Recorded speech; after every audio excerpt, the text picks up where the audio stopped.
and welcome to Your Manchester. Today we're back in the studio, quite frankly, because with the amount of guests we've got, it'd be impossible to have them anywhere else. Yes, it's a really full show. I think the guest book got a little overexcited. Maybe just a little bit. It's that full that we've had to cut 14 lines from our very lovely intro. Yeah, well, 14 of your lines. Do you even get to say Shabba? Oh, that'll never change. Yeah, well, I suppose we best just say who's in the show today. Probably best. Well, coming up, we have got Philip Butler. He is a man totally obsessed with the bees in our city. Indeed, we've got Craig Barker as well, a man totally obsessed with photographing our beautiful city. And we've also got the LGBT Foundation. They're just obsessed. Also today, Dan Westwood talks dating apps and Jeffrey, our makeup guru, talks boy glam. Indeed. As well as that, we're going to be talking about the wonderful show at the Palace Theatre at the moment called Blood Brothers. I absolutely love Blood Brothers. All this, plus so much more on Your Manchester.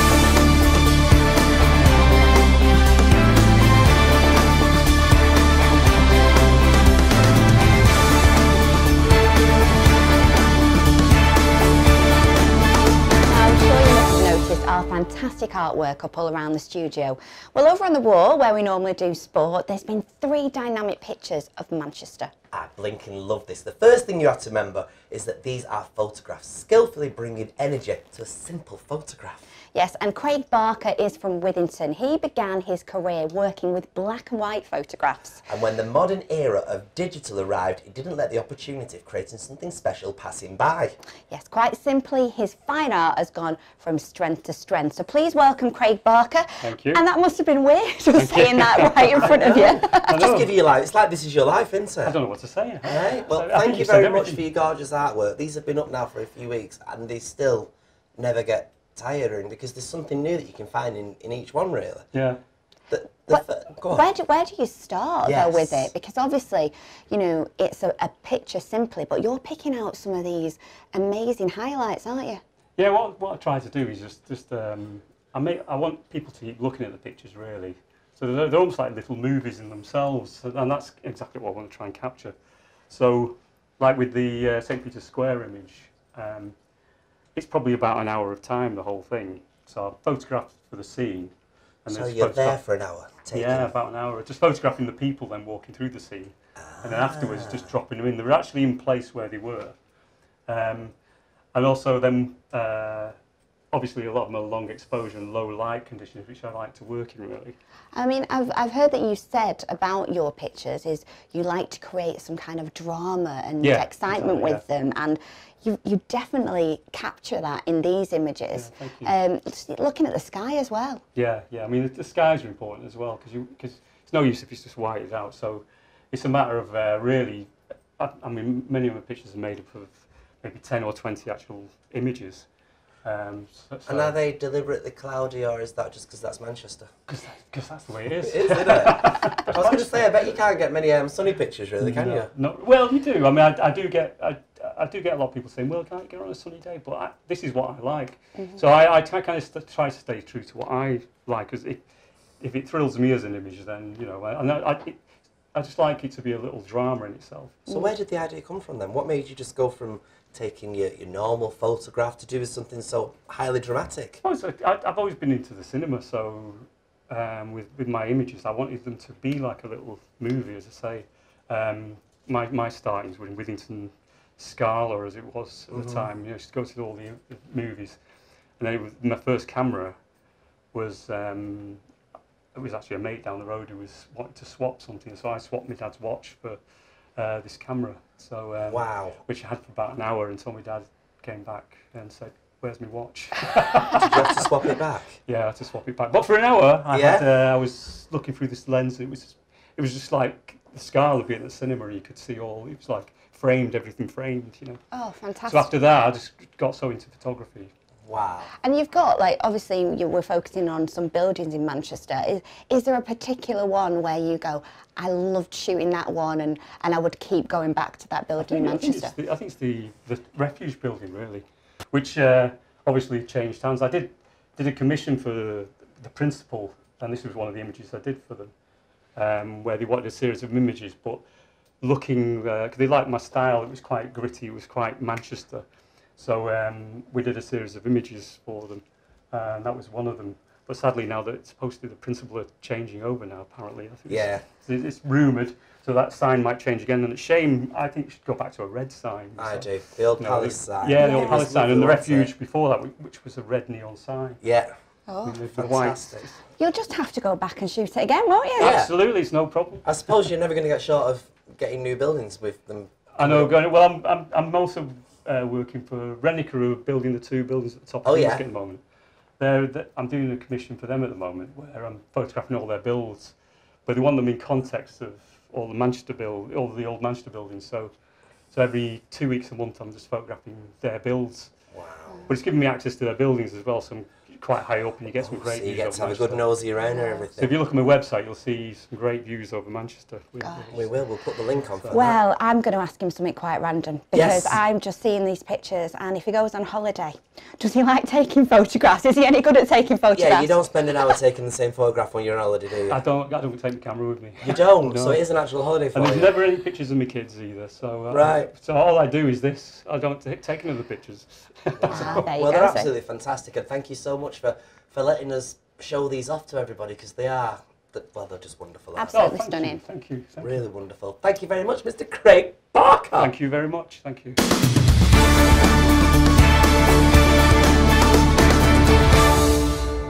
Hi, I'm Hayley, and I'm here with one of my very best friends, Simone Holmes. Thanks so much for coming in. Welcome. You're very welcome. Thank you for having me. So, tell us about your Emmerdale episodes that you've got coming up. Yes, so I play a nurse, and I have 3 episodes coming up towards the end of May and the start of June, so I'm really excited. Brilliant, brilliant. So come on, dish the goss. I've got you in for a reason. I have to watch it. It's more than my life's worth, I'm afraid. Oh, come on, you've known me for ages. Definitely not. You can't blame a girl for trying. No. So the cast and crew at Emmerdale are absolutely lovely, aren't they? They're like a family, yeah? Yeah, really nice. They make everyone feel really relaxed and welcome, especially when you're new, when you don't know anyone, it can be a little bit daunting, but they were all really nice. We really enjoyed it. Definitely. And you were working with Mickey Jones, my favourite director. Our favourite. Yeah, yes. Absolutely lovely. Amazing person. Brilliant. I'll get him in at some point, actually. That is an open invitation to you, Mickey. Don't say I never give you nothing. Now you've ticked off your second soap now, haven't you? Because you were in Corrie last year as well, weren't you, like me? So tell us about that. How did you get on? So that was really, really good. We filmed in Mottram Hall. Yeah. So I played a therapist, a massage therapist.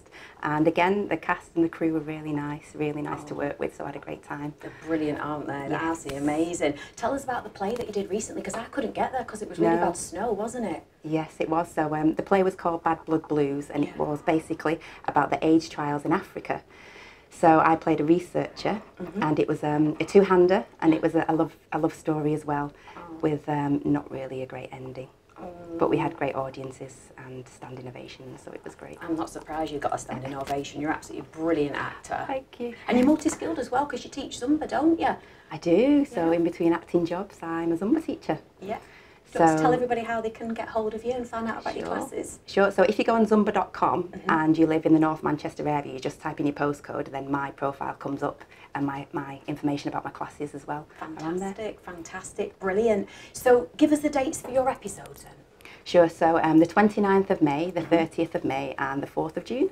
Fantastic, I can't wait. Yes, I'll definitely be watching. Absolutely brilliant. Well, on that note, thank you so much for popping in. Well, everybody, it's time for her gin and my vodka. So we're off now, and I'll catch you next week. Bye. Last night I went to the theatre. Oh. Wow. What did you see? Palace Theatre, Blood Brothers. I love it. I absolutely adore it. What did a you cry? Show. Yes. I was an absolute mess. I was told before I went to see it not to wear any liquid eyeliner, so I made a point of not wearing any liquid eyeliner. It's Willie Russell at his best. He wrote, obviously, the story of Blood Brothers, and the music in it, though, is fantastic, isn't it? Oh, well, it was all in, like, surround and everything. It was really, like, well sound produced and everything. It was really good. Lynn Paul was playing the lead, Mrs. Johnson. Yeah, because the story is about Mrs. Johnson, who's a cleaner for this very posh lady. She's got lots of children and she's expecting another one, but she's like, I can't afford it. And when she finds out it's twins, she's like, what am I going to do? Yeah. And so the lady that she works for says, well, I'll have your baby. And the twins... I know, just disgusting. Yeah, they move apart, don't they? Because she takes one twin and then Mrs. Johnson keeps a twin and they never see each other. And then they fall out and there's, at the ending, I will not give anything away about the ending, but needless to say, as you can guess, well, it takes you on one heck of a journey, because it starts off hilarious, basically, doesn't it? Well, not straight away, but like it goes nicely into hilarity, and then by the end of it, you don't know where you're in bits, because what happens is these twins just by chance meet each other, don't know that they're twins because they're non-identical twins, and then it's literally how they grow up as best mates, not knowing, and then how their lives veer off. How it's like nature and nurture, isn't it? Like, if somebody's given a lot of money, how that they can rise to the top, and then if somebody's from a poorer background, do you know, I'm going to set off already. It is a heartbreaking show, and the music is absolutely fantastic. So if you can catch it while it's in Manchester. The good thing is it's here for 2 weeks as well. So brilliant. if you've not thought about it this week, then go next week, everybody.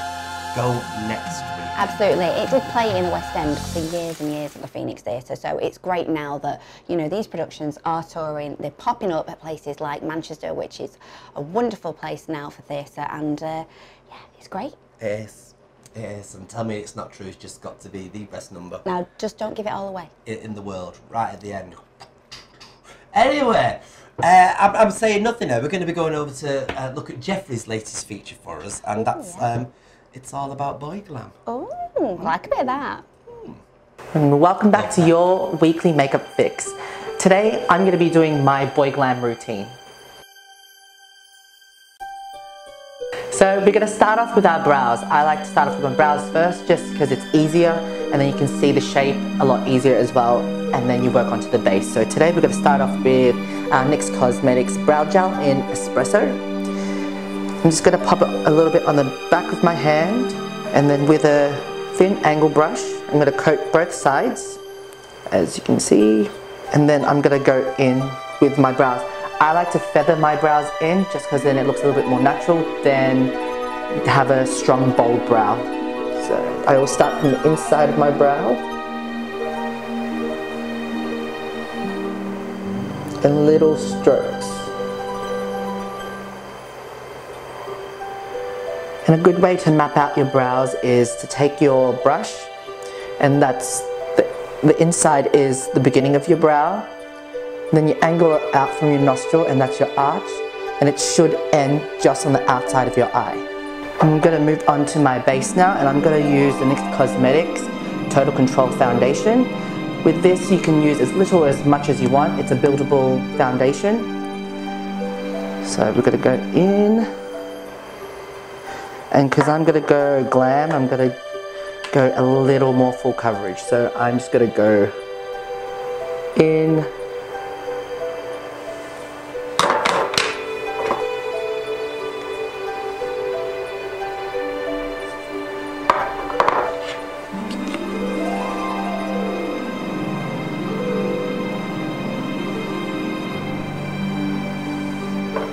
And then with a damp beauty blender, I'm going to blend it in. I'm going to start in from the center of the nose and then work my way out.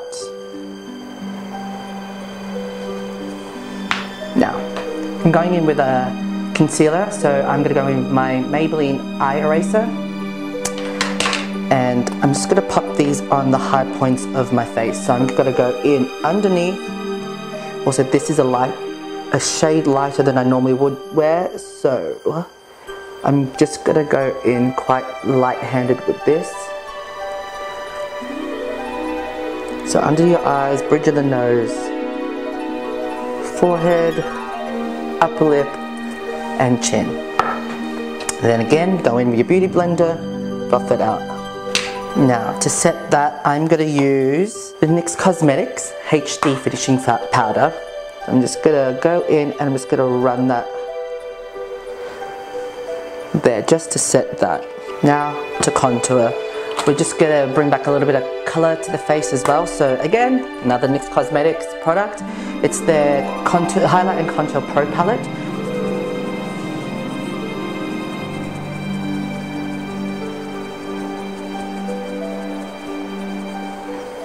And around the forehead. This powder will also set the rest of your face. It's just warming it up as well. Now, to go in with highlighter, I'm going to be using Illamasqua Beyond Powder Highlighter in the shade Oh My God. and I like to apply it, so you can just find that cheekbone, you apply it on there, circular motions again, and up into the temples, and then kind of going up towards the brow.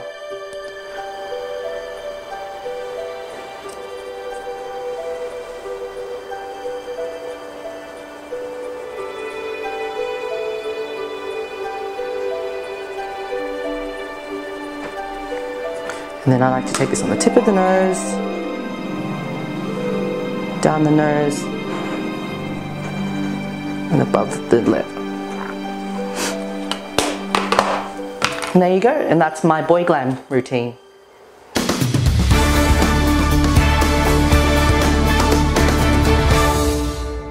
So here we are with our gorgeous titters. How are you? I'm very well indeed, thank you. What have you got for us this week? Well, just a quick roundup of the football. Because last Sunday was the end of the Premiership. Yes. And we managed to get first and second. Yes. You know, City coming top. Yes. United second. Yeah, maybe not in the right way round. Well, matter of opinion. I couldn't care But less, to be City honest. managed to finish with 100 points. 100 points. And they scored a heck of a lot of goals, didn't they, Belinda? Yes, they scored 106 goals. You see, improving their knowledge every week. Right. Shabba. Yeah. And on Monday we had the victory parade, so the town turned. That was very busy, wasn't it? Very busy. I do like it when we have these parades because the helicopters are up and everything. That's it. It's You great. feel fun, isn't secure. it? I do. It was a great day for it as well. They couldn't have picked wonderful. a better time. The sun was shining. You had everybody coming out in blue, despite the fact the city wasn't red. I still, you know, But that's for next week because we've got the cup final on Saturday. we have, haven't we? Yeah. And we're going to win. And what's it? That's lost an hour, we're all right. But United are playing Chelsea on Saturday, and made a nice little gesture here because the late Ray Wilkins, who played for United and Chelsea, his widow Jackie will be presenting the FA Cup to the winning team. Just in honour, which I thought's a nice little touch. Yeah, it's a real good gesture. Yeah, and also this week we've had the England squad. The 23 for the England squad. It's been announced. It has, yes. Second bit of information. And the score is 4-4. What? 4 Manchester City players and 4 United players. I thought they'd already played. that's Not a against the No, World Cup, then. no. It's just Good, yes. keeping it even. So. Right. That's not a bad turnout, though. It's not. That's not, is it? That's 23. good. Yeah. That's 8 So, yes, it's 8 out of the 23. from the Manchester squads. That's nearly a third, is it? Fact number 3. She's doing her best. She's doing her best. Yes. Are you any good at sailing? I mean, what? Any good at sailing? Just when I've got my caftan on walking through Town Square, yeah. Right, fair enough, because that's the sport of the week this week, sailing. Oh, I do love a bit of sailing. I do. I prefer a pedal though, but I thought the water might have put you off after last week with the good old Titanic. No, well, the reason we're on sailing is I had a little walk around Pennington Flats the other day. oh, Lovely. you do get a boat. I don't do, you? I see life, I see life, and there was all these sailing boats. Yeah. So I just had a little look at Lee and Lowton Sailing Club to see Oh. what they got on offer. Oh, you see. lovely places, them, you know. It is lovely, you know. It's only a hole in the ground really that's filled up with water there, since the mine shifted. But yeah, and so there's a sailing club on there, and it's sort of like I was surprised how cheap it was to be a member. It's sort of like a tenner a month for kids. Yeah. 20 quid for adults. Yeah. And there's sort of like different variations in between. And obviously you've got to hire your equipment, so, well, your boat. Your boat. But there's a little charge there, which I don't know, I've got to admit, don't know the charge of that. But it's just sort of like a different sport, get out there, out in the fresh air. See, it surprises me that, Titters, because I think, sailing's quite elitist, because you always get kind of the really posh people doing the sailing, that but Ben Lee guy and that Lowton- sailed around the world, Ben Ainsworth. Not compared to yachting. Yes, No, no, that's but it's another sort of like yachting. It's It's the a cheap bottom person's end. yacht, so it's not Yeah, elitist, it starts off at really, is dinghies. it? In what? Dinghies. Dinghies? Dinghy racing, yeah. Oh, God. No, it's... What about pedalos? I prefer a rubber ring, but that's a different story altogether. Oh, see, let him off. Now, what are you That's doing right. next week for us? Yes. Well, I would like to do pole vaulting next week. I thought you were going to say pole would I. dancing. What? Pole vaulting? Pole vaulting, yeah. Is that an actual thing? Yeah, it's Wow. only because it's part of the City Games, which are coming up very shortly. Yes. The pole vaulting will be held in Albert Square. So I just thought, as a tribute, I'd have a little look at pole vaulting and see where it goes from there. Well, we look forward to seeing that, Titters. And I promised to wear my string vest and shorts. And your handkerchief on your head. And my hanky on my head. Lovely. With the tash. Thanks very much. I'm there already. Ta-ta. Ta-ta.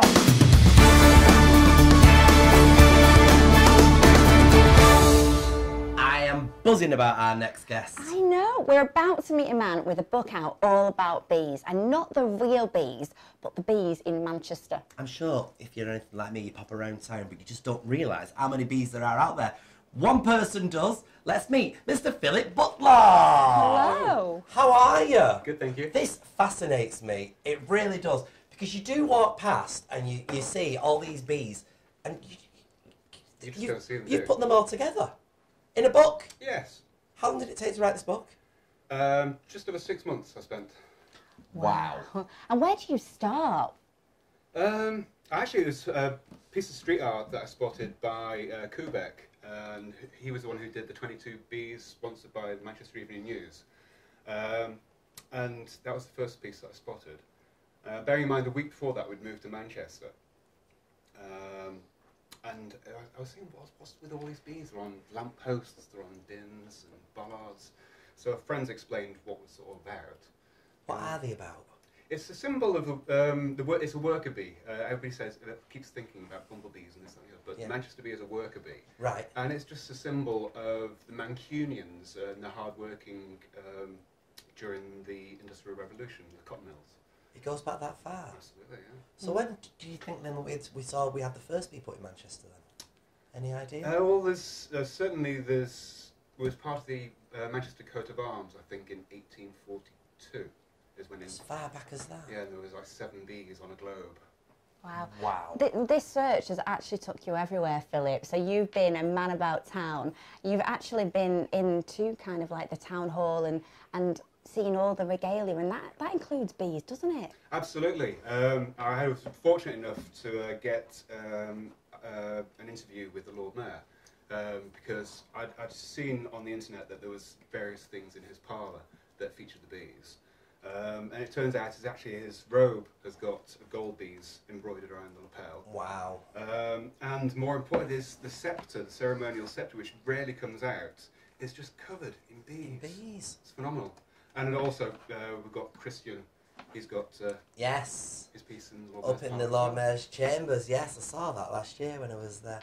It's fabulous. Now, so, do you know how many bees there are in Manchester? Well, I've only scratched the surface, to be honest. Do you think so? Absolutely. I mean, I've photographed, I think, about 140 bees. So it's 200 photographs, about 140 bees. But there's so many that I see now on the internet that it's kind of, oh, missed that one, oh, missed that one. And there's a quest, isn't there? There's like a trail that people can go on. There is. It's nothing to do with the Bee Quest book. This was my quest to try and find all the bees, just to raise money for charity.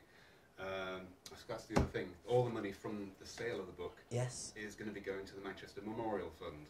Brilliant. That's So I'm not making a fantastic. penny on this. Every single penny of the profits is going to go to... It's founded by the Lord Mayor's charity, Uh-huh. and it's going to be going towards building a memorial, or several memorials, towards the 22nd of May attack. That's a lovely thought. I mean, where can people get hold of that book then? Directly, you can get it from the website, www.bequest.co.uk. Just there now. Or if they're in town, the NQ Gallery in Affleck's Palace. Jo there has done a fantastic job of selling the books for me. And she has a pop-up also in the Corn Exchange. So the books can be bought there. I'm going to have to get one. Oh, no, absolutely. Actually, Oh, what? as it happens, Oh! Oh, that is lovely. Oh, thank you so much. What a really special book. Can we open it? absolutely, go ahead. I'm not opening mine. I'm like a kid. Oh, aren't they fabulous. lovely? Absolutely. Oh, wow. Oh, it's he signed it. Signed it. And is that an embossment there? Yeah, every single book I embossed by hand, and each book is numbered. And when you actually, what you girls can do Yes. is go to bequest.co.uk/register, and if you put in your book number and your name and whereabouts you are, then I'm tracking where the bees are. And they're all, we've got bees in Canada, in America, in United Arab Emirates, Yeah. Germany, everywhere. So it's just getting globally everybody together. Absolutely, yeah. So I'd just like to find out where they're going. It's rather exciting. I know, I love this, absolutely. Thank you so much. Absolute pleasure. And thank you very much, Mr. Philip Butler. Thank you. Well, everybody, we've just had a special guest drop in to tell us about something phenomenal that's going on. And this is Craig Langton, everybody. Langton. Yeah. Tell us all about it then. Love is the Drug. Yes. Is tomorrow at Tribeca. Right. 7 till 9. What is it? Well, it gives LGBT people the chance to like voice their opinions and experiences to do with love, sex and drugs. Have a space to like perform in any certain way which they want to. It's like this is the second instalment. Last time it was full of poetry, readings and music. So we want people to get there, and we also want to encourage people to perform as well. So if you want to perform, it sounds like a really nice vibe, that. So of any kind of level, so it could be complete amateurs up to people who are quite professional at what they do. Yeah, totally. And for as long as you want as well. Any type of performance, every third Thursday at Tribeca, 7 till 9. So it's an ongoing thing? Yeah. It's not just this week? One. No, yeah, just tomorrow's the next one, and then every third of the month. Every third? Thursday. Thursday. Yeah. Every third Thursday. Every third Thursday. Is that a hard one to say? Every third Thursday, Tribeca. That's right. I love what it's called as well. Love is a Drug. Why? Because that's a song, isn't it? Song title. Yeah, it's rock to music. Yeah. Yeah. See, look at me. Stuff. Top of the pops has nothing on me. It doesn't have nothing, full stop at the moment, does it? Well, that's fabulous. Yeah. Oh, are you going to go down there? I might go down there. I think you'd be really good. I think I might, but on a Thursday. Yeah, tomorrow. It's normally a soap night for me, that, to be honest with you. It's non-stop soaps. I normally sit there with our nut of the Hayley and watch the soaps. Oh, right, yeah. Yes. With a bit of tea. Bit of tea. Oh, yeah. Or Vodka. malted juice. Yeah. Oh, what? Malted juice. Malted One juice. of those Horlicks. Wow. Michelle just aged herself there. Well, thank you very much. Thank we you. will tell everybody about it. We're going to put a little thing up. Now, there's a poster that's telling everybody about it. That tells you it's on the third Thursday of every month at Tribeca, and it's called Love is a Drug. Brilliant. Thank you very much, Mr. Craig Langton. Thank you. I'm having a quiche soon. Oh. Anyway, so next week we've got a lovely show, but before we talk about next week's show, I wanted to point out the elephant in the room, everybody. Not me, before you all say everything, by the way. This lovely piece of artwork. Now, you know we've got all these lovely ones over here, and we just point out before when we were talking to Philip Butler. Yeah, that's that absolutely the bee's gorgeous. also a replica of the bee that's in the Lord Mayor's chambers, that one, because, you know, we're that posh here, everybody. We've had one done for us, everybody, with our lovely logo, and all these different things. Should we play a game with you? Go on, yeah. Go on, then. What's that one? That's the hacienda, because the yellow and black stripes are synonymous to the hacienda. And it says hacienda. Yeah. Yep, okay. Give it away. What's this one? Pride Pride. Village. That one? That's the Manchester Working Bee. No. What? It is, I'm just testing you, I was just testing you. What's that one? Oh, Boddington's, the cream of Manchester. And what's that one? Oh, it has to be your Manchester logo. Yes. All right then. So what's that one then? Well, I'm thinking it's the Stone Roses album because they had like lemons on it. So yeah, I'm going to go Stone Roses. Okay, and that's obviously Coronation Street. Where our Hales is all the time. Right, come on then. You're clever. Come on, what's this? Oh, it's that film, isn't it? It's Clockwork Orange, but I don't know the connection. Anthony Burgess? Oh, yes, because he was from Manchester. There you go, you see. Oh, but look at us though. I know, don't we look gorgeous? Absolutely. Right? I mean, Absolutely immortalised in acrylic. I've got fangs. You haven't. I've got fangs. Is that you? That's me there. The thinner one of the two, clearly. Yes. All right then, listen, we've got to wrap up this show, everybody. Yes, because I'm not here next week. You'll just have to look at that and remember me, because he's got a replacement. He's only gone and got the former Lord Mayor of Manchester, Carl Austin Behan. Yeah, it's going to be a nice show, but it's also going to be a bit strange of a show, really, because we couldn't do a show within Manchester without featuring a bit about the arena bombing as well. Now, two of our segment presenters were actually around on that very night, and actually quite within that situation. Yeah. Shame to say. So what we're going to do is we are going to be kind of remembering that, and also just talking about how Manchester has moved on. We've also got our regular people. We've got our Dan Westwood, and he's actually been talking to Jeremy Joseph, the owner of GAY. So that's going to be a great slot as well. And we've got another artist joining us. a lovely lady called Natalie. She's going to be joining us. Oh, there's so much going on. I'm going to miss you. Thank you. I'll miss you too. Where are you going on holiday? Going to Mallorca. Mallorca. Well, I was going to say Benidorm. Yeah, don't. Now, we also have our regulars as well. We've got our Dan Westwood. He's going to be talking to Jeremy Joseph, and that's the owner of GAY. That's going to be fun. We've got another artist joining us. I love it when artists pop by and speak to us. Oh. This lady's called Natalie, and she's going to be bobbing along to tell us all about her lovely works as well. I'm excited. Yeah, and there's so much going on because you're going to be trying out a quest into kind of health and well-being, aren't you? I'm going to attempt it over the summer, yes, to get my mental and physical shape back together. I'm not sure about the mental one, but anyway, Jack Davis is going to be popping in, telling you all about the benefits of massage. That sounds good one. It does, doesn't it? Yes. Till then, take care. Ta-ra, flowers!